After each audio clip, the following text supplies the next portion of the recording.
Olá, pessoal. Sejam bem-vindos ao Deep Growth, podcast que aborda com profundidade o crescimento acelerado das empresas. Eu sou Gabriel Costa, mineiro, e tenho um grande prazer aqui de receber hoje meu amigo de muitos e muitos anos, Luiz Piovesan, CMO da Nuvem Shop. Luiz, super obrigado aí pela sua presença. Fala, mineiro. Muito bom estar aqui e estou ansioso aí pelo papo para rever esses anos. Boa. Vamos lá. Cara, antes da gente começar o nosso papo, né, as perguntas, deixa eu agradecer aqui quem viabiliza esse projeto. A gente tem, vamos botar assim, 3 grandes patrocinadores. O primeiro que está com a gente desde o início, o Super Coffee, né, que ajuda a gente a manter energia no trabalho, na atividade física, dia de semana, final de semana, enfim. Nosso companheiro há muito tempo.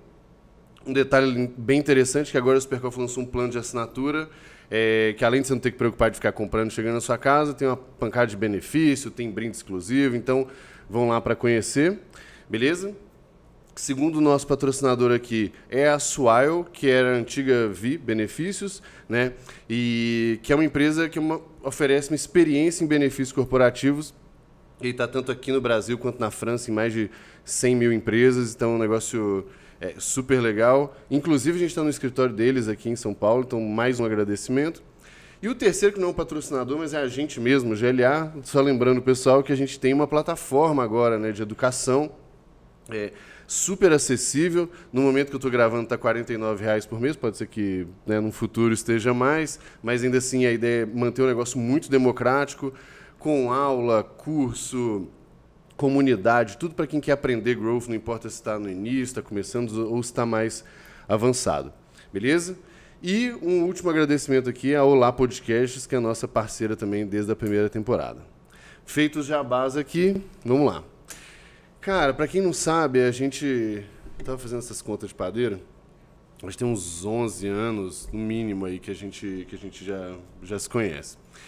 E a gente começa a minha trajetória profissional, inclusive, começa com você, não sei se as pessoas sabem disso, lá na Empreendemia. Não tem como a gente deixar de falar de uma startup que nasceu numa época que não era hypado, não tinha grana, era um momento bem difícil, da verdade, né? Minimamente difícil. Cara, e assim, vamos começar do começo, né? Você já saiu da faculdade, você fez mecânica, mecatrônica? Mecatrônica. E já começou a empreender desde cedo. O que você entende, né, que mudou assim, dessa lógica do mercado, seja de startups, como empreender de modo geral, desde a época lá que você começou, quanto agora, 10, 11 anos depois? Boa. Cara, essa é uma pergunta. Eu reflito sobre isso direto, né? Porque a gente olha para trás e vendo, putz, o que deu certo, o que a gente fez bem lá, o que a gente fez errado, ou o que a gente talvez... Que o timing não era adequado. Exato, né? que a gente não estava fazendo talvez tão errado assim, mas que talvez o mercado e a gente teve uma leitura diferente, né? A primeira coisa que vem muito à mente, e a gente acabou tendo um pouco de sorte na época, foi acesso a capital. Então, a gente conseguiu um investimento que parecia algo sensacional, que era R$250 mil. Verdade. E hoje esse é o tipo de ticket que basicamente não existe anjo, mais. Né? É um anjo, pessoa física. Né? Exato. E então, acesso a capital, a primeira coisa que a gente vê, e os números estrondosos que a gente vê hoje Claro que a gente vê número muito grande de startup que já está num outro patamar, mas quando você vê startup no começo, é muito difícil você ver uma rodada anjo abaixo de R$1 milhão, abaixo de 2 milhões. Então, acesso a capital é um ponto. Outra coisa que é muito importante e que com certeza levou a gente a empreender na época foi como software e acesso à tecnologia de nuvem, que ainda era bem mais restrito, mas já existia, já tinha muita coisa acontecendo, nos impulsionou, mas ainda era algo muito embrionário em termos de adoção depois do que é SaaS, né, Software as a Service, e mesmo não só o SaaS como um todo, mas software para diferentes tipos de públicos. Então, você não tinha plataformas como smartphones, o que é muito bizarro pensar.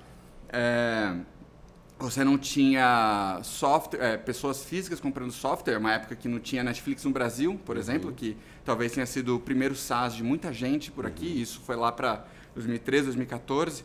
Então, quando a gente fala que a gente começou lá em 2009 e começou a botar produto no ar até a partir de final de 2009 e começo de 2010, e no caso da Empreendemia a gente mirava muito pequenas e médias empresas, pequenas e médias empresas, Então você pensar, putz, quanto que uma microempresa ia adotar de um SaaS em 2009, 2010?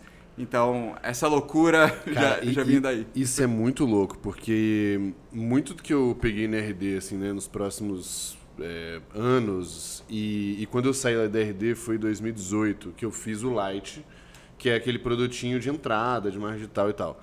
E isso foi 2018, então 8 anos, 9 anos depois, ainda estava completamente imaturo. Tipo, era um trabalho hercúleo para conseguir, de fato, pegar uma empresa, vamos botar assim, imatura digitalmente, né, que não tinha muita prática e tal.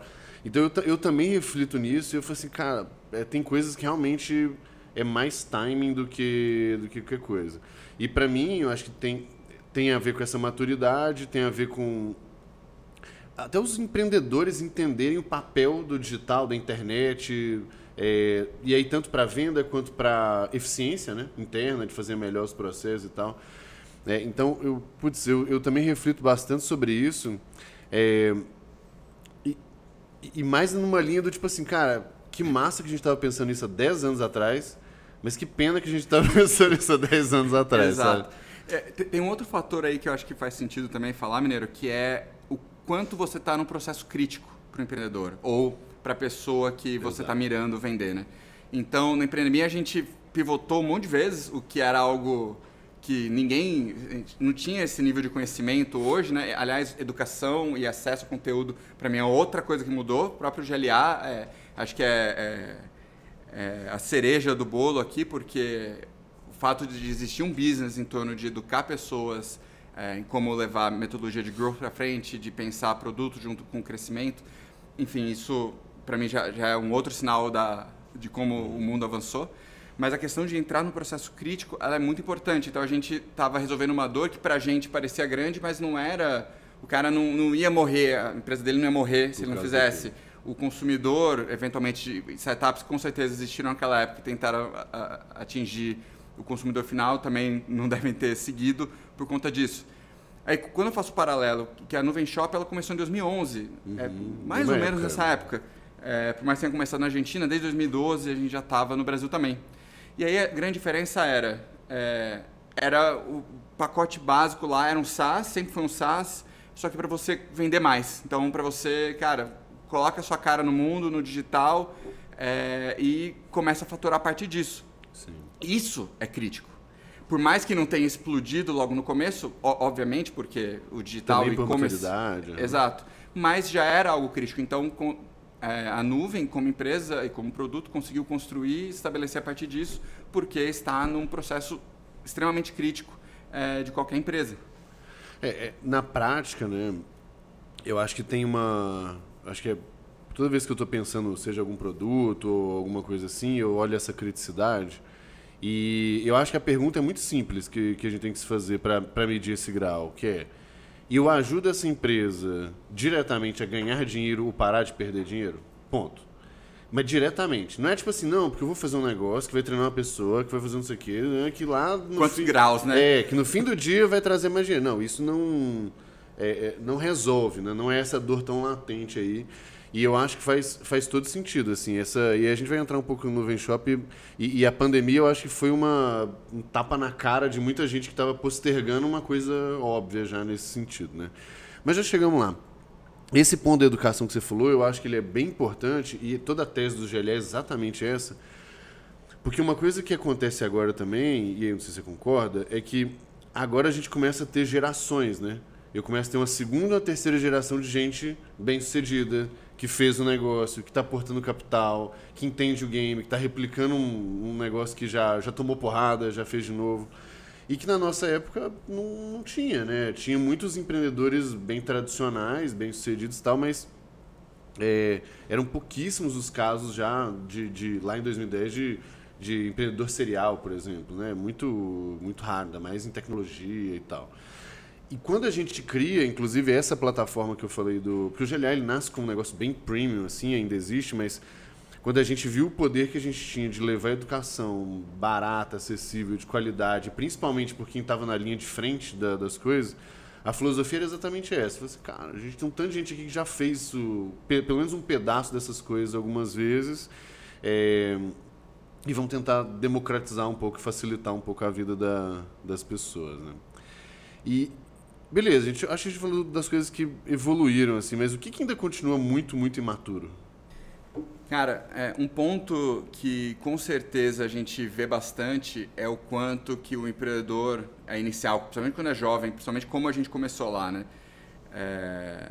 Hoje, com o ecossistema, a gente comentou disso, né? De educação, de capital, de aprender com os outros, mas nem sempre esse empreendedor iniciante, né? Que ainda não teve aquele sofrimento, ele tenta baixar a cabeça e ir sozinho, ao invés de tentar absorver tudo em torno, né? Então, seja porque a educação ainda está só começando, então não é que tem um monte de coisa puxando ele para se educar e se capacitar, ou também porque o formato predominante no mundo de educação ainda é super tradicional, é super antigo. Ninguém te ensina a empreender, ninguém te ensina que você, por mais que você tenha que ver multidisciplinarmente a sua empresa, no fim das contas, planejamento é muito importante. Você entender a longo prazo, você entender a dor do cliente, que só assim você vai de fato entregar valor, e que se o seu cliente, você estiver gerando valor para o seu cliente, aí sim você vai gerar valor para você mesmo, né? Então, aquela ideia que o dinheiro, a receita que vem do negócio, ele é uma consequência de você gerar valor. Então, assim, esse é o tipo de coisa que depois de um tempo e depois que começa a empreender, vira óbvio, mas no começo não é óbvio. Ou a importância de você investir em vendas desde o começo para você entender e conversar com o cliente, conhecer ele. Mas você vai para uma universidade, perfeito. 99% das universidades, ninguém te fala isso. E tem um outro problema em cima disso, porque são os dois extremos, né? Ou é isso na educação mais tradicional, e toda temporada eu acabo tocando nesse assunto, porque realmente me incomoda. Mas do outro lado, acho que o que dificulta talvez também as pessoas a terem uma boa, vamos botar assim, formação empreendedora, de um modo geral, talvez seja a quantidade de informação aleatória e gurus e promessas e tudo mais. Então, meio que, ok, eu entendo que isso aqui não está me ajudando, mas ao mesmo tempo, por outro lado, às vezes são promessas que não levam a lugar nenhum. E sinceramente, eu acho que desde a nossa época já tinha um pouco dessa promessa. Hoje o negócio tá bizarro. Social media acabou criando capilaridade para muita coisa, né? Exato. Então, essa parte eu acho que talvez, se puder resumir, as pessoas, empreendedores, talvez eles não tenham os principais fundamentos, sabe, de negócio para empreender bem, e nada garante nada, essa que é a boa da verdade, né? Mas você aumenta a probabilidade. Quando você entende isso, um processo de conversar com o cliente, quando você entende um planejamento, quando você entende fluxo de caixa, né, que é um negócio que mata a empresa, né? E que mata a empresa.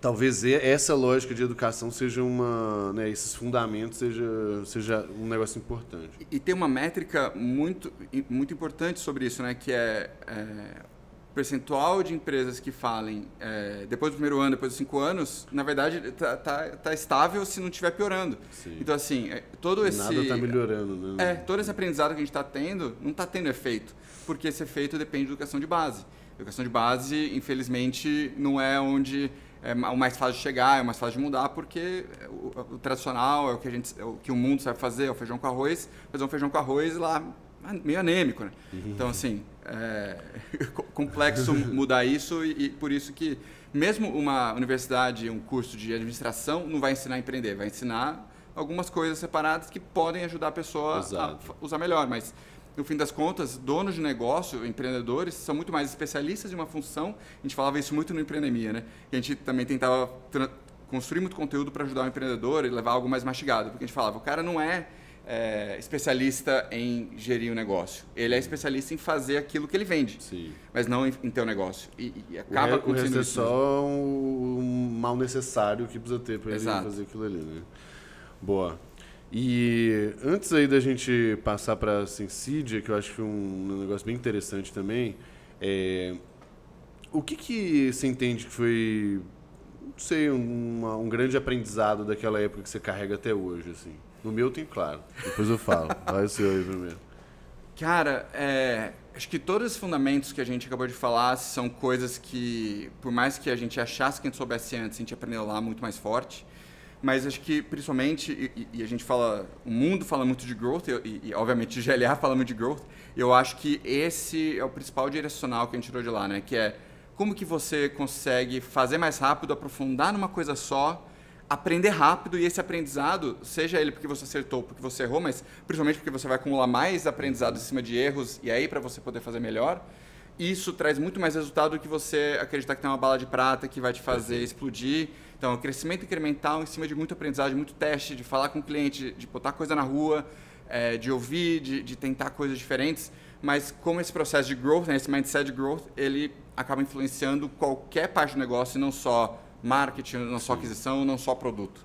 E não só de negócios pequenos, só também, ou só grandes. Qualquer tamanho, qualquer tamanho. No meu caso, eu acho que uma das coisas que acabaram aparecendo muito lá na época, que hoje, e que ao longo aí da minha jornada eu entendi que foi muito bom, foi uma polivalência, sabe? De, cara, faz o que tem que fazer. Tinha que vender, a gente ia vender. Tinha que ir no evento, ia no evento. Tinha que fazer produto, tinha que entrevistar o usuário. E não ter tempo ruim para essas coisas, eu acho que, né, ajuda muito a entender que, assim, cara, no nosso dia a dia tem tanto pepino diferente. Se você for ficar na sua caixinha bonitinha, até você consegue. Mas dificilmente você vai prosperar mais, porque as empresas, especialmente as que crescem rápido, querem as pessoas que estão dispostas a assumir os pepinos que vão aparecer no meio do caminho. Então, isso para mim, até hoje, toda vez que eu estou contratando gente, montando time, ou realinhando, treinando e tal, essa virou uma dos meus princípios de time. Eu só trabalho hoje com gente que está disposta cara, paciência se eu vou ter que segurar esse projeto agora e a gente começar um outro que tinha nada a ver com o que estava no job description, porque isso faz parte do jogo. Né? Totalmente. Cara, para mim isso são dois valores. Assim, um é flexibilidade, de entender o que é o melhor para o negócio ir lá fazer. Então, você não vai estar aberto ao aprendizado, né? Então não adianta você falar, growth é para aprender, então vamos fazer isso. Mas você não pode aprender só o que você quer e ficar na mesma caixinha. O aprendizado, ele vai te abrir portas para outros lugares. E eu considero esse um tipo de casca, tipo de habilidades diferentes que a gente vai aprender de evento, a fazer reunião com o cliente, a falar com o cliente grande, falar com o cliente pequeno, preparar proposta, fazer produto. Isso, para mim, é o tipo de experiência que uma pessoa que quer ser líder precisa ter. Porque um líder que talvez você não vai ser o maior especialista naquele assunto, mas você precisa conhecer um pouco, conseguir direcionar, entender que oportunidades você vai ter de lá, né? Então, tem a ver com a flexibilidade, mas também tem a ver com o mindset de growth, que é, putz, eu vou aprender mais e eu vou evoluir em cima disso. O aprendizado, nem sempre, você fez isso muito bem, parabéns. A maioria das vezes ao contrário. Não é isso aí, então, assim, o quanto que a sua cabeça e você está aberto para assimilar isso, aprender e continuar evoluindo, entendeu? E se a pessoa tem um mindset mais fixo, ela não vai conseguir evoluir. E sofre muito, né? Essa que é a parada. Sofre demais. Porque, cara, toda hora brota alguma coisa. E eu falo assim, no fim, que a gente tem que ficar bom, de novo, né? Especialmente, eu acho que num contexto de uma economia mais moderna, empresas mais modernas crescem rápido e tal. Não só startup, tecnologia, mas empresas que crescem rápido. É um pouco dessa capacidade mesmo de aprender rápido qualquer coisa, não virar especialista, mas ser bom o suficiente para tirar aquele negócio do papel e tal. E eu falo, toda vez que eu tô nesse negócio do time, eu falo, cara, 2 meses atrás eu estava fechando coisa lá para mandar para gráfica, ao mesmo tempo estava fazendo reunião disso e contratando gente aqui. Paciência, faz parte do jogo. Boa. Cara, acho que aí depois acho que vi um ponto bem interessante e que, sinceramente, eu não aguento mais as pessoas me perguntarem essas coisas e eu não sei responder. Então eu vou mandar esse episódio aqui para todo mundo. Vai ser o tema aqui sobre a IBM. Mas para falar de IBM, eu acho que vale a pena explicar. Né? Conta aí um pouco, como é que foi desde a saída, né, do Empreendemia e a ida para a Sensidia, o que é a Sensidia e como que as coisas estavam lá, sabe? Boa. A Sensidia é uma empresa de tecnologia que tem um produto de gestão de APIs e depois foi evoluindo com o tema APIs. A API é uma forma, como se fosse uma tomada, então sistemas têm APIs, eles se conversam através dessas tomadas. Né? Então, de uma forma muito, muito, muito simplista é isso. E o público lá, né, para quem vende, são CIOs, né, então o C-Level, né, o executivo que cuida de informação, de tecnologia, e gente que cuida de arquitetura de TI. Ou seja, super nichado, empresas normalmente muito grandes, ou enfim, que estão crescendo muito. Enfim, fazendo a ponte um pouquinho entre o Empreendemia e a Sensidia, no Empreendemia, um dos últimos modelos de negócio que a gente tentou foi o de publicidade. Então, a gente tinha um alcance muito grande a pequenas empresas online, a gente era o segundo maior portal do Brasil. E a gente começou a vender publicidade para caras gigantes assim, que queriam falar com PMS. E a gente tinha um nível de engajamento muito bom e isso interessava. E aí eu fui vendo que não eram muitas grandes empresas que queriam falar com PMS, eu fui entendendo que era um universo muito pequeno de potenciais clientes. E aí, ao invés de fazer a venda super solta, né, de tentar atingir todo mundo, eu comecei listando quem que eram as empresas e fui entendendo também que depois que eu passei uma rodada, sei lá, das 150, 200 empresas que eu tinha mapeado, falei, putz, legal, tem essas 15, 20 que eu estou conversando agora, né, sempre aqueles 10% que estão prontos para comprar. Mas tem toda uma galera aqui e que eu sei quem são e eu sei quem são as pessoas, não só as empresas, eu sei quem são as pessoas exatamente que eu preciso conversar. Eu comecei a fazer um trabalho menos de vendas e mais de marketing, de educando essas pessoas sobre o que era, como alcançar esse pequeno empresário, como chegar lá. Então, eu fui fazer um trabalho muito mais de marketing, só que super segmentado para esse público que eu tinha mapeado. Eu não sabia na época, mas isso era o ABM, disso, né? Exato, que é o Account Based Marketing. E aí, quando eu fui para a Sensidia, eu ignorei esse aprendizado por um tempo. Eu fui a primeira pessoa de marketing lá, a gente era uma empresa de 20 e poucas pessoas. Fui conhecendo o time e eu fui fazendo o beabá de inbound, de começar a fazer mais conteúdo. A gente tinha algumas pessoas na base de e-mails, então fazendo mais conteúdo, atingindo mais. Só que depois de 1 ano e meio, mais ou menos, fazendo isso, eu fui entendendo que, cara, 98, 99% da minha base é lixo. Beleza, eu tinha muitos clientes lá, só que tudo que eu fazia de nutrição, né, toda a cartilha, todo o playbook de inbound, dava muito pouco resultado. Eu tinha algumas anedotas que faziam a gente ficar feliz, mas que no fim das contas você fala, cara, vamos pegar todo o esforço que a gente faz aqui. Quanto isso está ajudando a gerar negócio? No fim do dia. Cara, 1, 2%. Cara, não é possível que a gente fique feliz com isso, né? E não é que, eu estou falando com um developer de empresa nada a ver, que era, por exemplo, que eu tinha na base, ou estudante, que estava interessado nos conteúdos que a gente fazia, webinars, etc. Falei, assim... Só uma coisa para as pessoas, né? O que vocês vendiam, na verdade, era um ticket altíssimo, né? Então não é que um dev tinha algum tipo de capacidade de consumir o negócio, né? Só para deixar claro para as pessoas. Obrigado.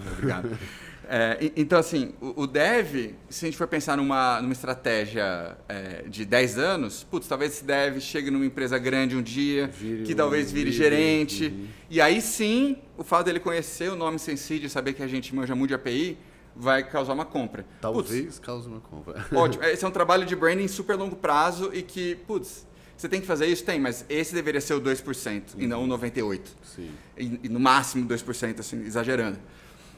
E aí a gente começou a perceber, putz, o esforço de marketing que a gente faz, por mais que tenha muita coisa boa, por mais que a gente vá nos eventos certos, por mais que a gente faça o conteúdo que faz sentido, que o nosso cliente quer ver, quem a gente está atingindo não está combinando com quem o nosso time de vendas precisa falar.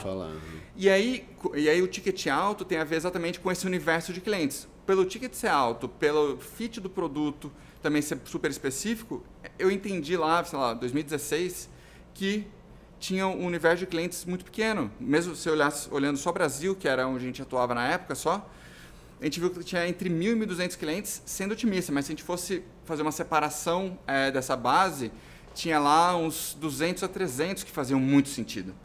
Falei, gente, a gente vai fazer, os processos são os mesmos, só que ao invés de a gente mirar para o mundo e tentar passar uma rede aí e ver quem vem, vamos pegar alguns arpões e vamos mirar nas empresas e nas personas certas dessas empresas. Então, assim, não é nada revolucionário, não é nada fora da casinha, é marketing nichado, segmentado, bem feito. Porque muitas vezes a gente fala que, qual que é o valor que marketing... Por que marketing existe numa empresa? Não é para fazer marca, não é para fazer comunicação, é para gerar negócio. Esse é o porquê. O como a gente faz isso, o que a gente faz para chegar nisso é marca, é comunicação, é conteúdo, é go-to-market, é um monte de coisa. Mas o porquê é gerar negócio. Se o que a gente faz não está gerando negócio, tem uma coisa errada. E te falar, aí indo para empresas mais tradicionais, você vai fazer um corte, porque está numa crise, não está vendendo, cara, o primeiro que vai não é vendas, é marketing, porque não está gerando negócio. Então, isso ajuda a fazer entender mais a dinâmica do business, né? Então, aí eu comecei a entender que e eu fui entendendo, falei, não é possível que ninguém construiu o processo de marketing quando você tem essa definição de um público super nichado. E aí que eu me deparei com account-based marketing, que é algo que nos Estados Unidos já estava acontecendo, sei lá, há 2, 3 anos como uma hype, né? E no Brasil tinha zero em 2016. Então eu falei, putz, deixa eu entender o que é esse negócio, como que eles estruturaram, quais são os frames. Entendi, você traz e adapta, tropicaliza e vê o que você consegue fazer, e começamos a operar isso desde então. E aí, alguns resultados que a gente teve foram incríveis. Assim, a gente conseguiu dobrar a taxa de conversão entre uma oportunidade gerada e um cliente fechado. A gente conseguiu aumentar o ticket médio, a gente desceu o ciclo de venda de 7 meses para 3 meses e meio. E fala, nossa, que magia, não! Vendedores recebiam leads que estavam corretos. No momento certo, com o perfil certo. Até porque eu acho um contexto interessante aí do inbound, a premissa ela é muito parecida, né? A premissa de educar, de mostrar valor, até de apontar uma dor ali que eventualmente a pessoa não sabe que tem, ela não sabe quanto de grana ela está perdendo, aquilo que a gente falou no início do papo, né? Quanto de grana ela poderia ganhar ou quanto de grana ela está perdendo. Essa que é a boa, enfim, a eficiência e tal. Quando a gente faz esse processo de inbound, de um modo geral, é isso. Eu vou educar, eu vou atrair as pessoas pela dor, e aí, só que aí eu vou trazer um tanto de gente, e nesse tanto de gente eu filtro aqueles que têm um perfil adequado que eu quero vender. O problema do caso de vocês no Sensid era do meio para frente, né? Que era, beleza, de fato eu tenho que educar o mercado, eu tenho que chegar nas pessoas, eu tenho que mostrar que eu sei do que eu estou falando, que eu sei do que eu estou fazendo, mas o game do volume ali não era o que estava resolvendo. Então, direto, às vezes as pessoas vêm me perguntar, e assim, eu falar, a premissa de você, cara, educar e se posicionar como autoridade é absolutamente a mesma. A mesma, igualzinha. O que muda é do meio para frente, né? E o que é esse do meio para frente, assim, na prática, sabe? Beleza, acho que as pessoas entenderam que eu tô pescando com rede, né? Jogar rede lá no inbound, e essa sempre foi a analogia que a gente fez na RD mesmo. E no seu caso, você tá quase um sniper ali para pescar os peixes. O que é esse processo, então, entre... Beleza, estou criando conteúdo, estou preocupado com isso, mas o que ali talvez um passo a passo mais básico, sabe? Vamos lá. Ao invés de você, inbound, você começa criando esse conteúdo e fazendo ações que vão te posicionar para o mundo, para que você comece a atrair, né, como se fosse um campo gravitacional, e está jogando coisinhas para longe, para começar a atrair as pessoas e trazer isso. No IBM, o que começa diferente é que você, pelo entendimento do business, vendas que deram certo, vendas que deram errado, clientes que deram certo, clientes que dão errado, você entendeu... Tickets, natureza do produto, tudo isso, né? Tudo isso. Tem que ser tudo intrínseco ao business. Não adianta você chutar isso da sua cabeça porque você quer vender para aquele perfil, né? Então, baseado nisso, né, que a gente chama de CP, né, que é o perfil ideal de cliente, você começa a falar, putz, então é para essas X empresas nomeadas que eu quero vender, e são essas 2, 3 pessoas que eu tenho em cada empresa. E aí eu vou atrás da pessoa especificamente. Então, ao invés de você falar, vou jogar as coisas lá para fora para ver quem gruda, e aí começar a trazer e filtrar e educar e filtrando mais, eu sei quem são as pessoas, eu vou chegar nelas especificamente. Então, essa é a questão do nichado, do target, né? E aí sim eu vou educar essas pessoas, eu vou estar onde elas estão, sejam veículos online, sejam eventos, quero trazer ela para perto para eu me comunicar, eu tenho um canal direto para falar com ela, e aí a mesma coisa com o inbound. Então, eu diria que os processos de IBM de inbound são os mesmos a partir do meio, mas o que muda é como você chega nessa pessoa, né? Você chega na pessoa e não você atrai a pessoa.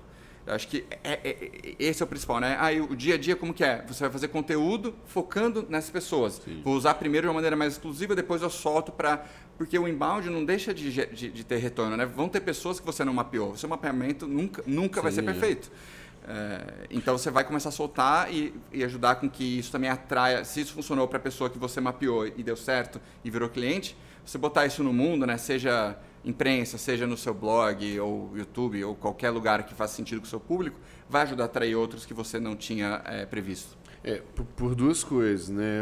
Porque você se está realmente endereçando a dor daquele ali que você mapeou, inevitavelmente outro que tem uma dor parecida olha.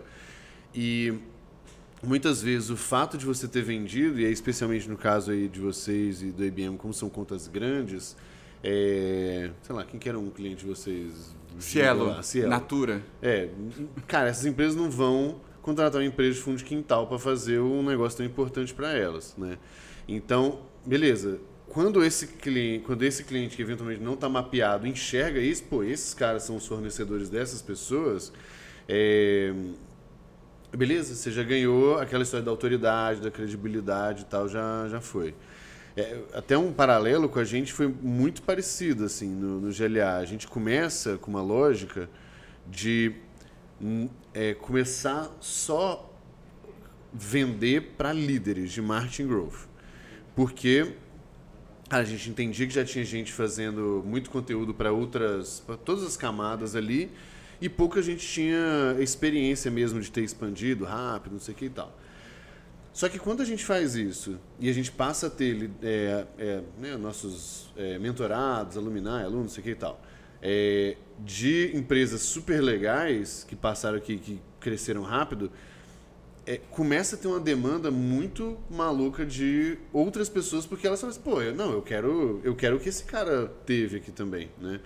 Então é bem curioso. No nosso caso, nunca nem achei que foi IBM, porque foi muito mais vindo de conteúdo, mas a persona estava muito clara, e no meio do caminho, realmente, foi brotando outras por essa similaridade, seja da dor, seja do desejo, né? Do tipo, eu quero ser eficiente igual a empresa tal, eu quero ter uma performance tal. Então, curioso. E o meu foi bem empírico mesmo, esse negócio. Teve muito estudo por aí, não. Mas crescer em cima de credibilidade de cliente, acho que funciona em N cenários, né? Não só quando você tem um nicho de mercado e potenciais clientes você pode nomear, mas também quando você tem muito mais. A diferença quando você faz isso com a IBM é que o seu potencial de crescimento fica muito maior, porque alguém que é autoridade num nicho vai fazer você espalhar muito mais rápido. Fácil. A gente tem um caso na Sensidia, faz tempo, a gente fez um mapeamento, de repente veio um lead pelo site de uma maior empresa de um setor financeiro super importante, assim. E a gente não tinha mapeado. E a gente falou, cara, porque a gente bateu, né? Aí, o automático falava, não tem fit porque não está mapeado. Sim. Aí você vai ver, a empresa é um colosso. Aí, conversando com o cliente, porque, obviamente, você tem uma parte humana, né, ainda mais no começo do processo, e aí foi falar, não, eu vi um conteúdo de vocês, aí eu vi que tinha a ver com a Natura, foi lá, conversou com a Natura, falei, cara, eu preciso disso, e cara, tem essa credibilidade aqui pesadíssima. O cara foi lá, voltou no site, preencheu o form e levantou a mão, assim, o negócio mais básico, é como se fosse um download de book, só que era uma empresa gigantesca para um ticket enorme. Tem um caso também de um grande amigo nosso, do Cris, né, da Cirrus. O que ele me contou uma época que assim, ele começou a ter uma produção de conteúdo mais forte, mais intensa, e ele começou a fazer menos numa pegada de IBM, mais de um outbound mais tradicionalzão, assim, né, de ir lá, descobrir, abordar e tal.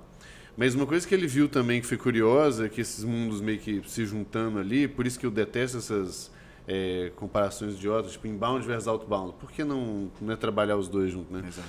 O que ele viu é que quando ele chegava numa empresa, via outbound mesmo, que ele ia lá, caçava e tal, muitas vezes os caras já tinham trombado com vários conteúdos deles, já tinham visto empresas, clientes e tal, eventualmente eles não tinham manifestado, né? Não tinham levantado a mão lá, virado um lead e tal.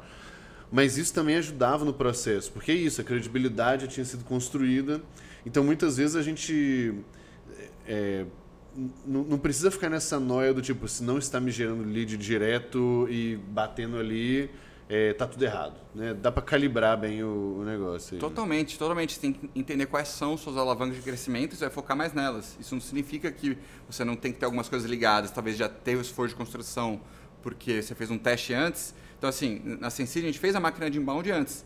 Então, assim, blog otimizado, tinha conteúdo rico para baixar, etc. Tudo isso continua ligado, a gente continua alimentando com conteúdos depois que a gente usava alguma questão de exclusividade e usava lá com quem a gente tinha mapeado. Putz, vai abrindo, vai expandindo. A gente foi criando uma outra alavanca através disso porque, no final das contas, marca, atração continuam importantes por mais que você tenha a sua estratégia mestre como ABM. Não perde valor, a questão às vezes é o time, né? Então, principalmente para uma operação no começo, você tem que ser mais sniper, você tem menos recurso. Então, como você vai aprender nisso? Então, eu acredito muito que empresas, principalmente empresas começando, elas precisam ter essa ótica de IBM, porque senão elas não vão aprender. E depois, de acordo com o tamanho do mercado, elas vão expandindo para outras, né? Daí já me puxa uma pergunta interessante, que eu acho que... O que você entende aí? Certamente nessa jornada você também já conversou com muita gente sobre esse tema e tal, né? O que você entende que são alguns erros comuns quando a empresa pensa na história do IBM, assim? O erro clássico, assim, toda organização, e assim como deveria ser, ela se preocupa primeiro com vendas para depois se preocupar com marketing. Essa é uma dor que vai acontecendo e ela vai se preocupando com marketing. A primeira dor é achar que é a forma de botar marketing para vender. E não é isso necessariamente, né? Porque não é uma forma diferente de você vender. Não é você botar ABM, não é você botar marqueteiro para vender. É você usar o marketing para gerar oportunidades e leads mais qualificados que tenham mais fit com a sua oferta e com o que vendas vai conseguir fazer.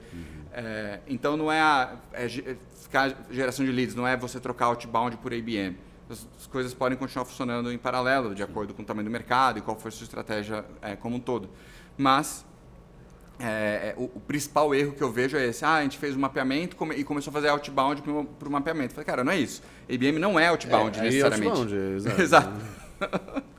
Mas, e aí você tem um ponto, pelo menos no meu mundo aí de marketing e vendas, mais com a pegada do inbound, acabava tendo muita relação entre marketing e vendas, então eram áreas que realmente conversavam, interagiam muito, e, consequentemente, muito conflito também. Que tipo de dor de cabeça e conflito aparece na lógica do IBM falando de marketing e vendas?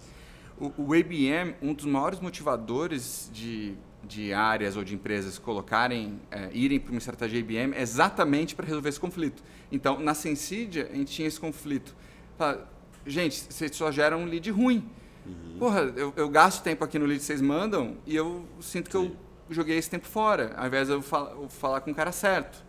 Então, a gente virar a chave, aprender e buscar soluções, tem a ver com essa reclamação. E na prática, o marketing estava fazendo merda. A gente estava mandando lead ruim, de fato. Claro, às vezes a gente mandava lead bom, sim, mas era 1, 2%. E aí vendas tinha que fazer tudo sozinho desse lado. Vendas é santinho e isso quer dizer que marketing está sempre errado? Claro que não. Ao mesmo tempo, não é que o feedback vinha. Você tinha que ir lá cavocar, cavar, bater, abrir o coração para conseguir algumas coisas. Então, vendas também não tinham o costume de trazer esse feedback de volta de uma maneira constante e modelada para que a gente pudesse aprender mais rápido junto.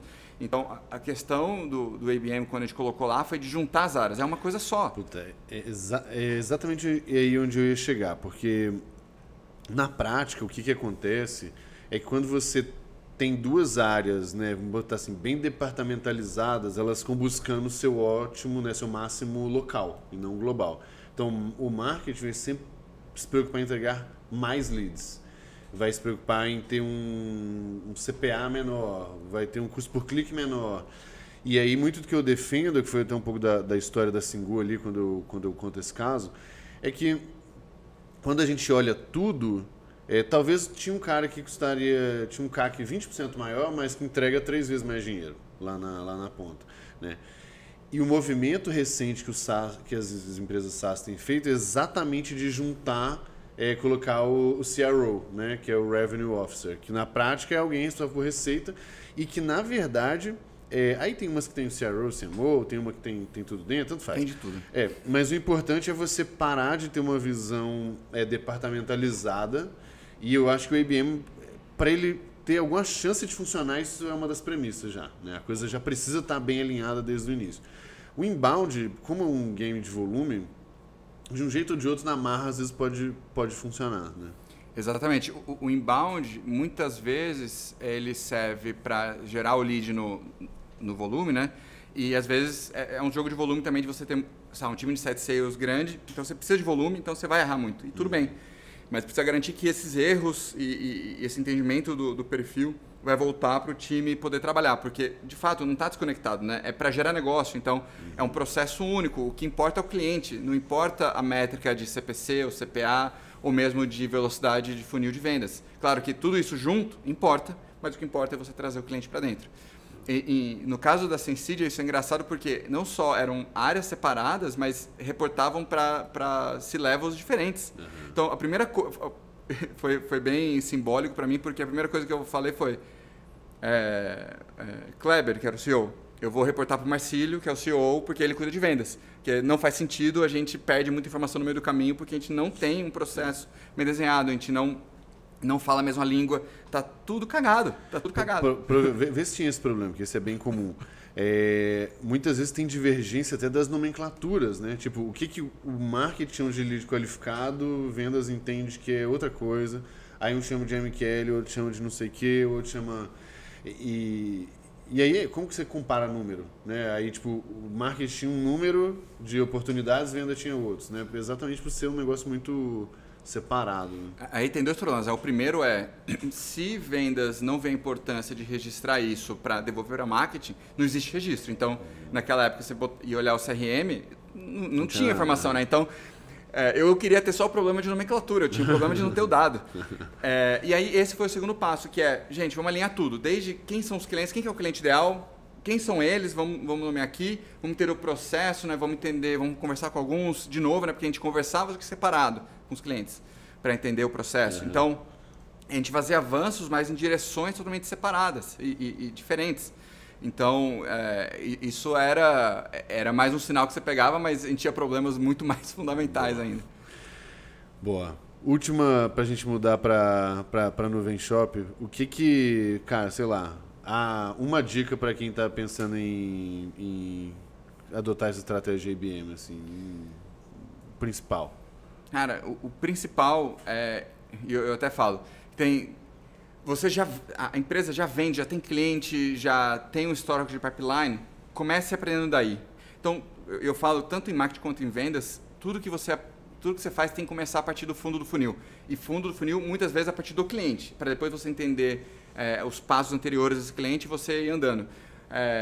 Você não começa uma empresa ou um trabalho de IBM pensando em marca, pensando em posicionamento.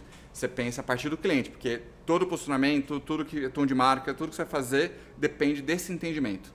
Então, a primeira coisa é isso. Se você está começando a empresa agora e testando o produto, você tem que falar com o cliente de qualquer forma para poder aprender. E isso é um outro problema, mas se você está mudando, né, a sua mentalidade e sua estratégia de marketing para usar IBM, primeiro, IBM não é outbound, IBM não é necessariamente inbound, mas IBM pode conter tudo isso. Então, a primeira coisa é entender quem é seu cliente ideal, para depois você mapear mapear os dados, saber quem são as pessoas e chegar nas pessoas certas, né, que significam isso. E aí pensar nos processos de marketing normal, né, nos o quês de marketing, né, marca, comunicação, engajamento, conteúdo, para você atingir essas pessoas. E não pensar só, vou gerar novas reuniões para vendas. Esse é o output que marketing é quando vai fazer o handover para vendas. Mas não é o que você vai ter que fazer em cada ação, é gerar a venda. Não é todo mundo que está pronto para comprar, então você tem que entender isso. Por mais que seja um tamanho limite de mercado, cara, percentualmente é 10, 15% que vai estar mais ou menos pronto para comprar agora e falar com vendas. Tem 80, 85% que você tem que educar. Exato. Então, não confunda que IBM é você atingir one-on-one todo mundo e você conseguir criar oportunidade para vendas instantaneamente. É você trabalhar o marketing de uma maneira específica para educar, engajar e eventualmente até você nem forçar a levantar de mão. Essa pessoa vai levantar a mão porque você conseguiu educar de uma maneira bem feita. Respeitar, né, esse timing da jornada como um todo. E como costumam ser empresas maiores, né, que você tende a fazer isso, cara, tem que respeitar os próprios processos internos das empresas também. Então, uma coisa que pouca gente pensa, cara, as empresas têm timing, por exemplo, de fazer orçamento, tem timing disso, tem um tanto de coisa que não adianta você querer chegar em novembro e tentar vender alguma coisa para uma empresa grande. Não vai, porque geralmente o orçamento, ou seja, do ano, do trimestre, do semestre, está tudo pré-definido já, mas você tem que falar antes para entrar para o próximo, né? Exatamente. Então tem uma... É complexo mesmo. Eu estava falando disso com o Pedroso, que é Country Manager aqui na Nuvem, e ele falou, ele estava na Salesforce antes, o ano fiscal da Salesforce é de fevereiro, começa em fevereiro. Por quê? Dezembro e janeiro são meses muito estratégicos. Que é dezembro, tem muita gente que por algum motivo não usou o budget e precisa usar rápido, porque senão vai perder. Uhum. Então, dezembro tem muita queima. Tem muita queima. Não é necessariamente a compra mais inteligente, mas um bom vendedor vai saber aproveitar isso e depois gerar valor. Mas também quando tem muita definição do que vai ser de budget, que aí vai começar em janeiro. Então, janeiro também tem muita venda, porque acabou de ter todo o processo de meses de negociação e de entender. Então, fechou o budget em dezembro, janeiro comprou. Então, eles botam o ano fiscal deles depois, porque eles sabem que tem muito fechamento que é feito a partir de fevereiro, que você vai começar relacionamento, que é fruto etc. Tudo fruto do trabalho do ano, daquele ano. Boa, significa que você precisa fazer isso? Não, mas entender a dinâmica do seu cliente é o mínimo, entender a jornada de compra dele, né? Você tem um processo de venda, você vai se organizar, mas não é uma jornada de venda sua, é uma jornada de compra do seu cliente. Então, quanto melhor você se adequar conhecendo isso, dele, timing, personas envolvidas. Cara, uma enterprise, ela envolve, na média, 7 pessoas na compra. Uhum. Então, assim, isso não é do nada, você tem que criar marca com algumas delas, algumas não, você não vai fazer isso necessariamente com a parte jurídica. Uhum. Mas, com a parte de negócios, vira e mexe tem que fazer. Até porque você vai precisar de gente defendendo, sei lá, no jurídico lá, que vai ficar botando um tanto de coisa, precisa alguém defender a brincadeira. Né? Exatamente. Boa. Cara, e aí você faz o move para Nuvem Shop, né? Só gostaria de reforçar publicamente que eu fui um dos que incentivou o move aí, né? Vamos deixar claro. Não, mas, super legal. E lá é um game totalmente diferente ou tem alguma coisa de contas grandes também? Temos contas... A gente tem muita coisa self-service, até porque o nosso foco é PME. A gente tem um time que cuida hoje cuida de mid-market, mas essa já é uma venda 1 para 1. Porque a gente entendeu que esse é um perfil que quer um produto mais customizado, que quer um serviço, quer atenção, e ele tem necessidades de fato que ele vai precisar de uma agência que vai fazer uma customização diferente, ele precisa de aplicativos que são mais premium. Talvez integrações mais específicas, né? Exatamente, que vai fazer integrações às vezes que não estão na App Store, da Nuvem Shop, mas vão estar para ele. Então, isso tem toda uma complexidade que a gente precisa conseguir lidar. Mas esse foi um movimento que a gente foi fazendo de acordo com alguns clientes nossos foram crescendo e a gente foi vendo que esses mesmos clientes que começaram lá faturando 30, 40 mil por mês, 5 mil por mês às vezes, estavam faturando 1 milhão, 2 milhões por mês, usando o produto e foram falando, gente, gosto muito... Ou resolve, eu vou ter que sair. Ou resolve, eu vou ter que sair. Então, a nossa evolução de produto natural é para acompanhar nossos clientes e a gente foi vendo que isso foi ajudando a atrair novos clientes no pote maior. Eventualmente, a gente vai chegar em Enterprise? Vai. A gente tem um nível de ambição bastante grande, mas... a gente sabe que hoje o nosso foco é mid-market. A gente tem que resolver muito bem esse problema, para depois a gente dar o próximo passo e o próximo passo. É o aprendizado, é o que a gente falou desde o começo. Mas hoje o foco está no volume do PME. PME. E aí, até falando e linkando com a IBM, né? Hoje, nesse trabalho de mid-market, é um volume de mercado muito grande. Você está falando aí de milhares ou até de algumas poucas dezenas de milhares de e-commerce que tem um tamanho que encaixa mid-market. Né? Então, o ABM puramente aqui não faz sentido, porque é uma loucura. Então, aqui a gente tem outbound, a gente tem inbound, a gente tem algumas alavancas que a gente está testando e entendendo a repetibilidade para poder expandir, escalar, mas ainda é volume. Quando a gente começar a ir para um patamar um pouco maior, e aí sim, quando você reduz esse universo de potenciais clientes, a IBM vai ser parte do nosso dia a dia, sem dúvida alguma. Legal. Essa pergunta era exatamente para entender o quanto que já tinha essa pegada de IBM, mas tá claro ali. A pegada de IBM, ela é engraçada porque quando você vai falar com... A gente pensa muito sempre em marketing e vendas para clientes. A gente tem toda uma alavanca de vendas indiretas com afiliados e com agências, e principalmente quando a gente pensa em parceiros afiliados, cara, são poucos. Tem alguns... É um número finito, né? Não são poucos, são vários, mas é um número finito. Então, nesse trabalho de relacionamento, de mapeamento, relacionamento e ativação, é um processo de IBM, exatamente. Legal. Mas hoje, assim, pensando... Acho que tem essa parte, mas uma vez que o foco ali tende a ser o PME... O que hoje são assim, os principais mecanismos de crescimento de vocês? Sabe? O que vocês usam para poder crescer nesse mercado? Uma vez você voltou para as origens lá do PME, né? Exato. Não, foi um dos principais motivos para eu ir para a nuvem foi retomar esse propósito de impactar pequenas empresas. Vender para enterprise, eu aprendi um monte, é muito legal, mas você fazer uma empresa gigantesca ser um pouquinho mais eficiente... É muito diferente da grande transformação do pequeno. Né? Exato. E como isso impacta o Brasil, a América Latina, no caso da Nuvem Shop, e como isso faz uma diferença muito maior para o mundo do que você aumentar a eficiência um pouquinho de uma grande empresa. Até porque emprego está muito concentrado em pequena empresa na nossa região. Né? Então, assim, como que a gente faz aquisição? Né? A maior parte dos nossos clientes, eles fazem todo o processo de onboarding, de aquisição sozinhos, né? Tudo self-service. E aí, ao longo... tem...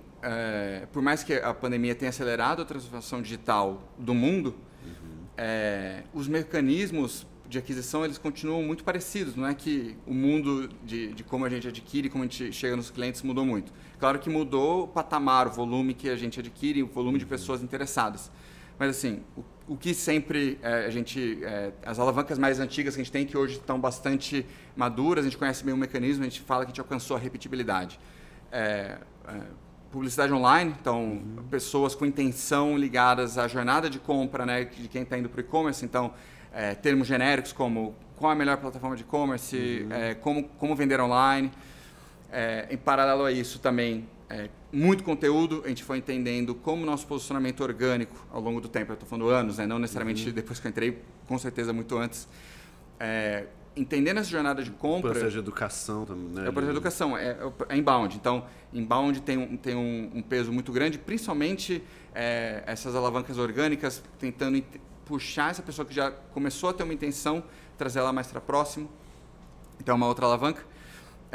E marca... que é algo que tinha trabalhado bem no Empreendemi, na ciência de uma maneira muito nichada, marca super, super importante. Porque quando a gente fala em PME no Brasil, você está falando de milhões, você não está falando de 1.500, como eu estava falando antes. Então, o trabalho de marca, fazer a conexão não só do produto, a proposta de valor do produto, mas você criar um message, né, uma mensagem que tem os atributos emocionais que fazem diferença, que criam essa conexão com o seu público-alvo, né, com o seu target, elas fazem muita diferença. Então, quando você vai falar em messaging, go-to-market e como você vai se posicionar, depende da proposta de valor, né, dos atributos funcionais, mas também dos atributos emocionais que você for entendendo do seu cliente. E aí sim você faz o messaging, você faz todo o go-to-market.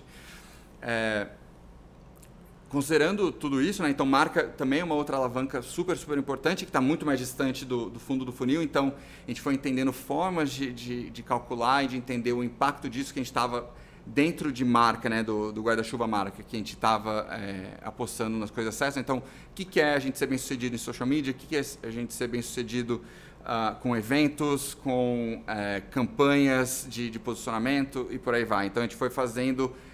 a metrificação mais do topo do funil e entendendo as correlações do impacto no fundo do funil. Até porque marca não só impacta a aquisição, mas também impacta a retenção, o boca a boca e o sentimento de orgulho dos nossos clientes. Então, acabou sendo uma alavanca de crescimento como um todo, não só de aquisição. E tem uma outra que a gente desenvolveu há menos tempo, que tem a ver com vendas indiretas. E a gente tem duas vias aí. Uma que são afiliados. Então, a gente falou, né? Todo o campo de educação cresceu muito. Só que educação não necessariamente formal, com social media crescendo muito, a gente tem muitos influenciadores, micro, pequenos, enfim, tem N tamanhos de influenciadores hoje em dia. E tem muitos que falam sobre empreender, sobre e-commerce, sobre gerar tráfego.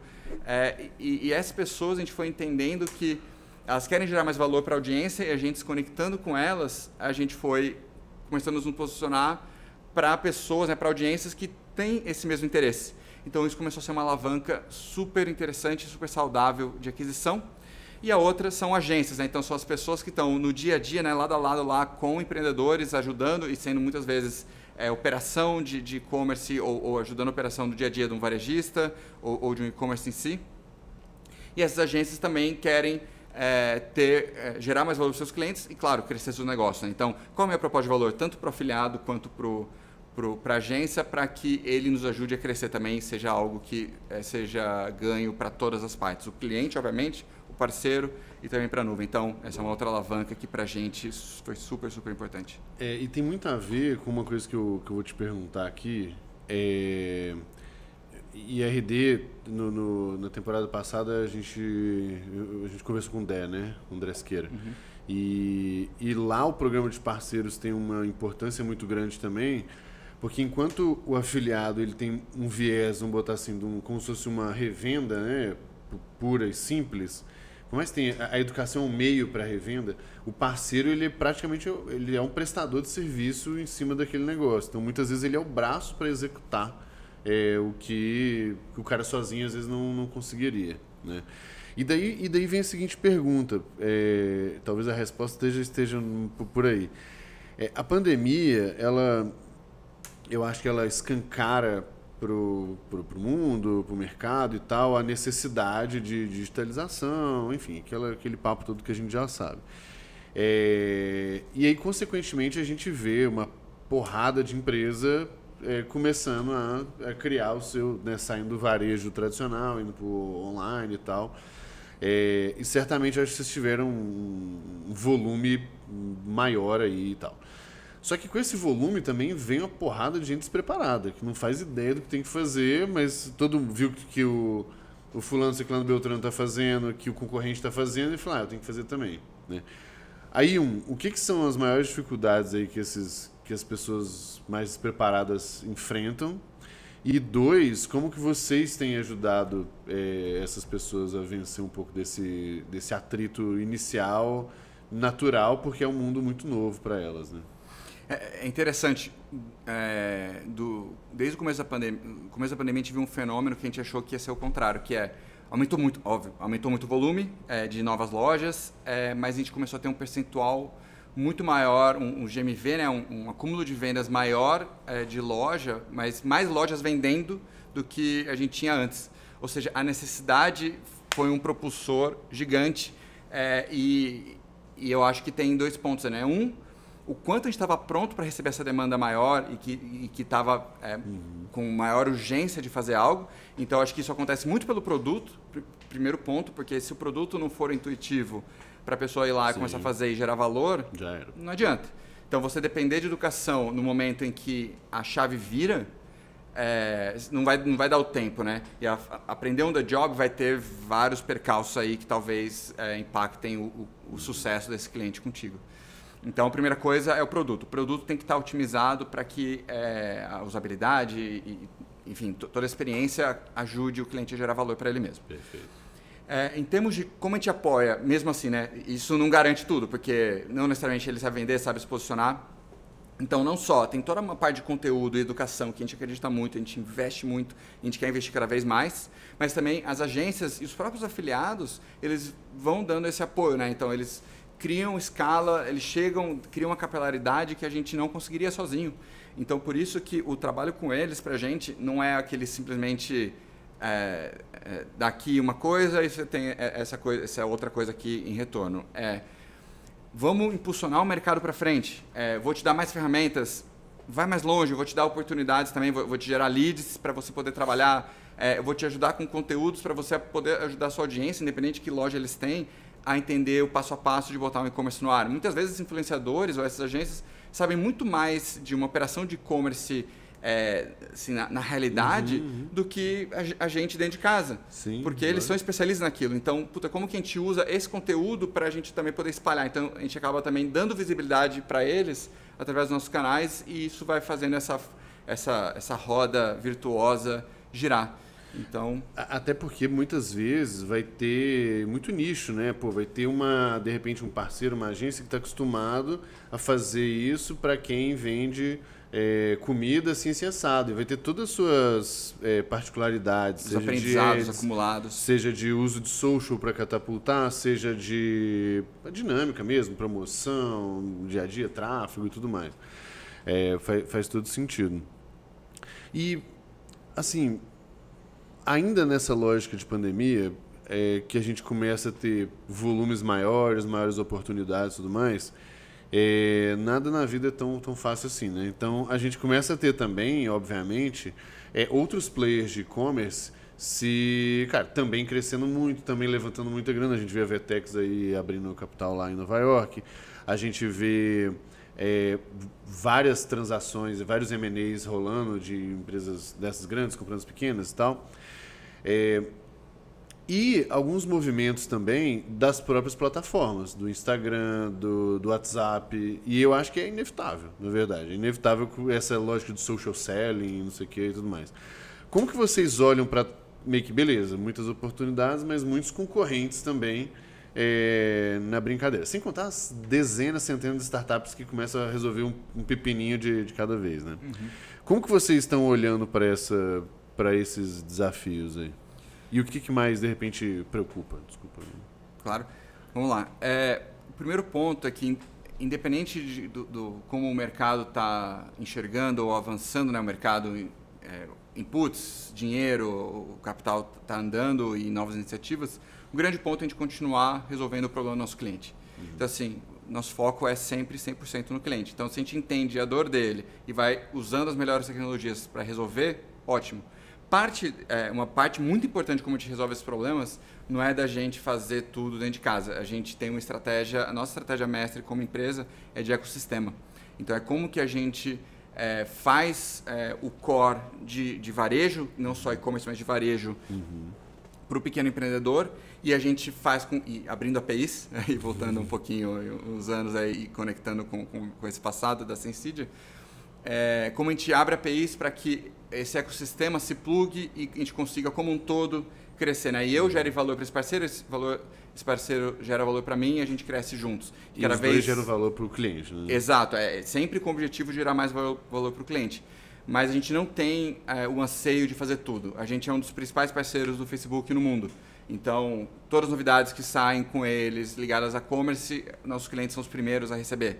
Exatamente porque a gente quer que o nosso cliente use mais ferramentas onde está o cliente dele. A gente quer dar mais opções para o nosso cliente poder fazer a solução dele perfeita para ele vender mais, para ele chegar no cliente dele, para ele continuar botando a marca dele no mundo, fazendo com que o negócio dele vá mais longe. Se, eventualmente, ele vai aceitar pagamento via WhatsApp e a gente conectar isso com a nuvem, ele vai começar a fazer de uma maneira muito mais fácil, né? Perfeito. Muito empreendedor começa no e-commerce vendendo através do Instagram, só que aquele negócio de, manda direct, manda o comprovante, não sei o quê. Cara, esse é o tipo de problema que a gente sabe que ele não precisa passar e a gente tenta resolver ao máximo e a gente ajuda ele a poder expandir o negócio, ele poder ficar focado no que importa, que é se relacionar com o cliente, ele poder vender mais, ele poder botar energia onde faz mais diferença.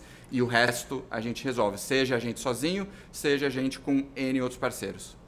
Cara, nossa, aliás, deixa eu colocar minha frustração aqui, porque eu tô trocando várias coisas de cozinha lá em casa, e aí eu achei uma coisa lá, uma loja no Instagram, e foi exatamente essa parada, e compra por direct, né, por DM.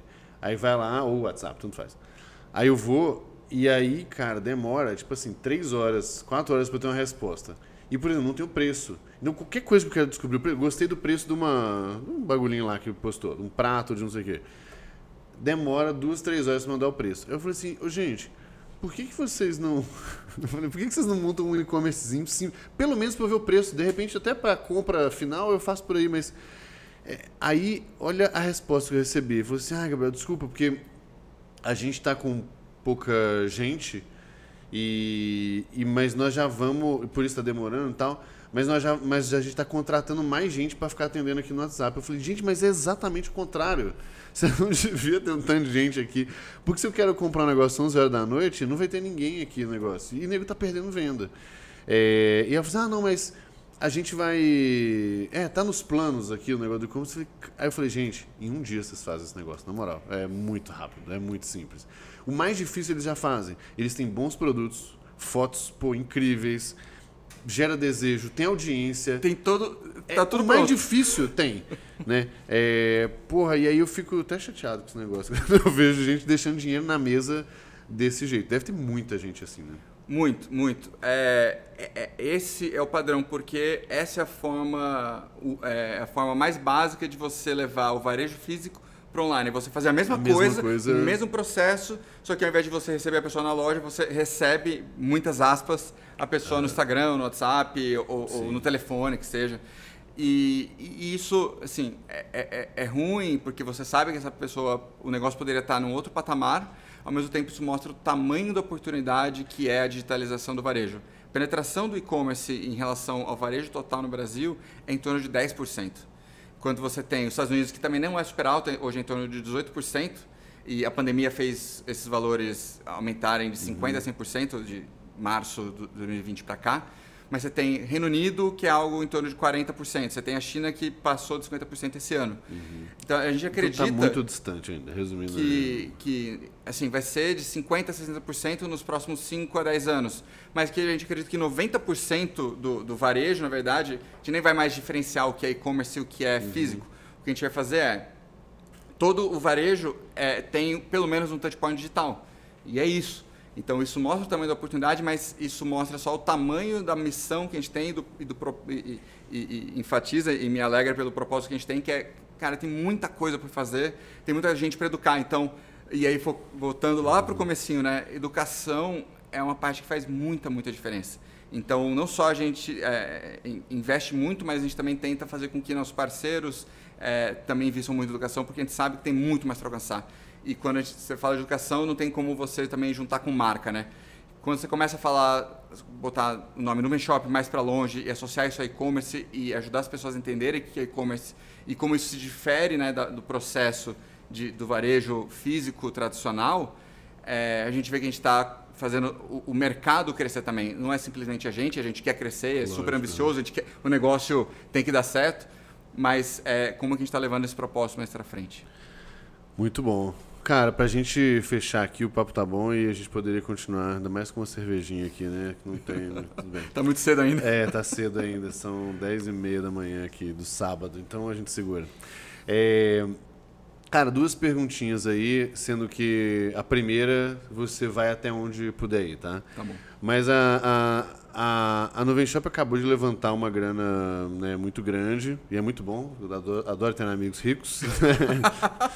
Então, a primeira pergunta é, o que né, vocês podem comentar do que vem por aí, uma vez que levanta grana, para fazer alguma coisa, né? Então, o que você pode comentar aí de evoluções, mudanças e passos aí que vocês vão dar? Boa. Cara, a primeira coisa é continuar botando energia no que faz mais diferença para os nossos clientes. Então, não tem como não falar disso, que é continuar melhorando a plataforma e fazendo ela ter mais funções e mais robustas do que é o core que ele precisa, né, que é o varejo, e continuar resolvendo as principais dores, que são pagamentos e frete. Cara, as 2 principais dores de qualquer varejista no Brasil, varejista em funcionamento, são isso. Não tem como escapar. E isso desde a gente continuar expandindo nosso ecossistema, né, e conseguir desde apoiar novas empresas que querem desenvolver soluções para frete, para entrega, para varejo como um todo, então apoiar diretamente, seja investindo, seja dando as melhores condições para elas prosperarem no ecossistema da nuvem, seja com outras estratégias como M&A, etc., mas sempre muito focado em resolver as principais dores dos nossos clientes. Boa. Tem um outro fator muito importante também, que a gente é uma empresa com DNA latino-americano, então nasceu na Argentina e no Brasil juntos. A gente está com uma operação no México já há 1 ano hoje, mas ainda tem outros grandes países para a gente continuar expandindo aqui dentro, principalmente Colômbia, Peru e Chile. A população da América Latina é de 650 milhões de pessoas. Isso é o dobro, mais ou menos o dobro da população americana. Quando você vai ver o tamanho do mercado, sim, é um negócio gigantesco. E muito mais mal servida do que os Estados Unidos. Né? Quando você vai ver a penetração de e-commerce na América Latina, contando o Brasil, é 6%. Entendi. O Brasil é 10%. Sim, o Brasil puxa a média para cima. Né? Exatamente. Então, isso mostra só mais um pouquinho do tamanho do mercado, do tamanho do impacto que a gente ainda tem para causar. Então, expansão geográfica também é um outro ponto super, super importante.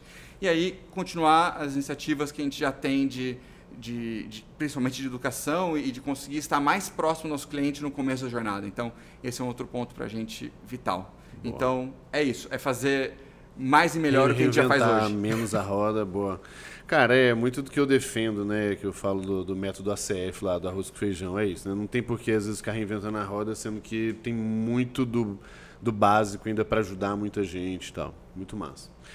Cara, e a última pra gente fechar, que é uma que a gente faz em todos os episódios, é 3 recomendações para os nossos ouvintes ou espectadores aqui.